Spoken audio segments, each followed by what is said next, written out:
நண்பர்கள் அனைவருக்கும் இனிய குடியரசு தின நல்வாழ்த்துக்கள். நம்ம இந்த வீடியோவில் என்ன பார்க்க போகிறோம் அப்படின்னு பார்த்தீங்கன்னா, குடியரசு தினத்துக்கும் சுதந்திர தினத்திற்கும் உள்ள வேறுபாடு என்ன அப்படின்னு அதை தான் நம்ம இந்த வீடியோவில் பார்க்க போகிறோம்.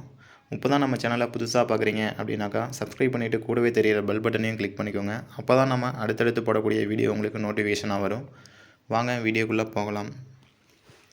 இப்போ குடியரசு தினம் நம்ம 76வது குடியரசு தினம் தான் நம்ம கொண்டாடிட்டுருக்கோம்.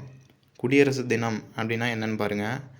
என்ன தான் நம்ம சுதந்திரம் அடைஞ்சிருந்தாலும் நம்ம நாட்டுக்குன்னு சில சட்டத்திட்டங்கள் கொண்டு வந்து அரசமைப்பு கொண்டு வந்து அதை செயல்படுத்தியதை தான் நம்ம குடியரசு தினமாக நம்ம கொண்டாடிட்டுருக்கோம்.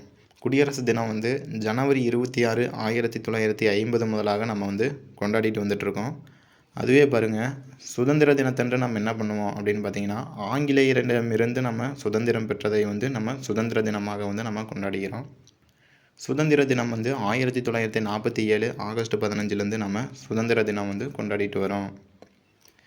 அடுத்து பாருங்கள், குடியரசு தினம் அப்போது குடியரசு தினத்தன்று கொடியேற்றுபவர் யார் அப்படின்னு சில பேருக்கு கன்ஃபியூஷன் இருக்கும். பிரதமரா, ஜனாதிபதியா அப்படிங்கிறது என்ன தான் படித்தாலும் சில பேருக்கு அது ஞாபகத்தில் இருக்காது, மறந்துடும். இது எப்படி நீங்கள் ஞாபகம் வச்சுக்கலாம் அப்படின்னு பார்த்தீங்கன்னா, அரசியல் சாசனத்தினுடைய பாதுகாவலன் என்று அழைக்கப்படக்கூடியவர் குடியரசுத் தலைவர். அப்போ கொடியேற்றுபவர் யாருன்னு பார்த்தீங்கன்னாக்கா, குடியரசு தினத்தன்று குடியரசுத் தலைவர் ஜனாதிபதி தான் கொடியேற்றுவார். மாநிலங்களில் அவங்களுடைய பிரதிநிதியாக இருக்கக்கூடிய ஆளுநர்கள் குடியரசு தினத்தன்று கொடியேற்றுவாங்க. இந்த கொடியேற்றக்கூடிய இடம் பார்த்திங்கனாக்கா, டெல்லியில் ராஜவீதி அப்படின்னு சொல்லக்கூடிய இடத்துல குடியரசுத் தலைவர் கொடியேற்றுவார். அதே சுதந்திர தினம் அப்படின்னு பார்த்திங்கனாக்கா, மக்களின் தலைவர் என்று சொல்லப்படக்கூடிய பிரதமர் டெல்லி செங்கோட்டையில் கொடியேற்றுவார். மாநிலங்களில் பார்த்திங்கன்னா முதலமைச்சர் கொடியேற்றுவார். இது சுதந்திர தினத்துக்குங்க. அடுத்து பாருங்கள், குடியரசு தினத்தன்று என்ன அப்படின்னு பார்த்தீங்கன்னாக்கா, குடியரசு தினம்னா அப்போது அந்த அன்னைக்கு என்ன பண்ணுவாங்க அப்படின்னு பார்த்தீங்கன்னாக்கா,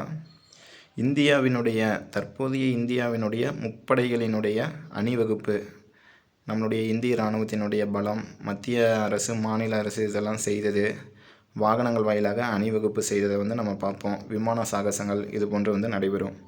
இதுவே சுதந்திர தினத்தன்று நம்ம இந்த மாதிரி அணிவகுப்புகள் எதுவுமே நமக்கு நடக்காது. சுதந்திர தினத்தன்று நமக்கு சுதந்திரம் கிடைக்க காரணமான தலைவர்களினுடைய பெருமை, தியாகங்கள் இதை பற்றி நம்ம நினைத்து பேசக்கூடியது தான் சுதந்திர தினம். இதுதான் குடியரசு தினத்திற்கும் சுதந்திர தினத்திற்கும் உள்ள சில வேறுபாடுகள். வீடியோ பிடிச்சிருந்ததுனாக்கா லைக் பண்ணுங்கள், கமெண்ட் பண்ணுங்கள், உங்களுடைய ஃப்ரெண்ட்ஸுக்கும் இதை ஷேர் பண்ணுங்கள். ஓகே ஃப்ரெண்ட்ஸ், இது பண்ணுற ஒரு முக்கியமான வீடியோவில் நான் உங்களை நெக்ஸ்ட்டு மீட் பண்ணுறேன். தேங்க்யூ.